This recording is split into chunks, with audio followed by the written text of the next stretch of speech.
इस वीडियो में हम देखेंगे कि अलजबरा में हम सब्ट्रैक्शन किस तरीके से करते हैं। तो हमारे पास है 5x plus 8y minus 2x minus 4y। तो सबसे पहले हम ये करेंगे कि जो लाइक टर्म्स हैं उनको हम साथ लिख लेंगे, यानी कि जो वेरिएबल सेम है उनको हम साथ लिख लेंगे। जैसे 5x को और माइनस 2x को हमने साथ लिख लिया, इसी तरीके से प्लस 8y और माइनस 4y को हमने साथ लिख लिया। अब देखें x से पहले जो नंबर लिखा हुआ है, जो उसको हम कहते हैं कोफिशिएंट ऑफ x। तो यहाँ पे कोफिशिएंट ऑफ x क्या है, 5 है, और यहाँ पे कोफिशिएंट ऑफ x क्या है, 2 है।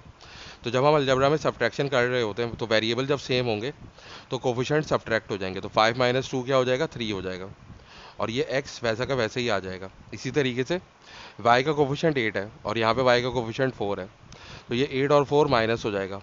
तो 8 और माइनस 4 क्या हो जाएगा, हमारे पास 4 हो जाएगा, और y एज इट इज़ आ जाएगा। तो इस तरीके से हम अलजबरा में सब्ट्रैक्शन को परफॉर्म कर रहे होते हैं। अब हम इसकी एक और एग्जांपल लेते हैं। हमारे पास है 6a प्लस 7b और फिर है माइनस 2a माइनस 5b। तो यहाँ पे लाइक टर्म्स क्या है, 6a है और माइनस 2a है, यानी कि a वेरिएबल सेम है तो इनको हमने साथ लिख दिया। और फिर 7b और माइनस 5b, तो वेरिएबल सेम है, इनको हमने साथ लिख दिया। अब यहाँ पे a का कोफिशिएंट 6 है और यहाँ पे a का कोफिशिएंट माइनस 2 है, तो 6 माइनस 2 क्या हो जाएगा, आपका 4 हो जाएगा, और a वैसा का वैसे ही आ जाएगा।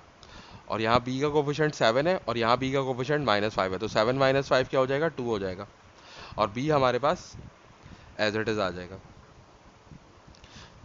अब एक और एग्जाम्पल हम देख लेते हैं। अब जैसे हमारे पास है 9u प्लस 8v और फिर है माइनस 5u माइनस 2v। तो यहाँ पे क्या होगा, u को हम साथ लिख देंगे, यानी कि 9u और माइनस 5u को हम साथ लिख देंगे, और 8v और माइनस 2v को हम साथ लिख देंगे। तो u का कोफिशिएंट 9 है और u का कोफिशिएंट यहाँ माइनस 5 है, 9 माइनस 5 4 हो जाएगा, तो ये हो जाएगा 4u। इसी तरीके से v का कोफिशिएंट जो है वो 8 है और यहाँ v का कोफिशिएंट माइनस 2 है, तो 8 माइनस 2 क्या हो जाएगा, 6 हो जाएगा, तो ये हो जाएगा 6v। तो या इस तरीके से हम अलजब्राइक एक्सप्रेशन के अंदर सब्ट्रैक्शन को परफॉर्म करते हैं।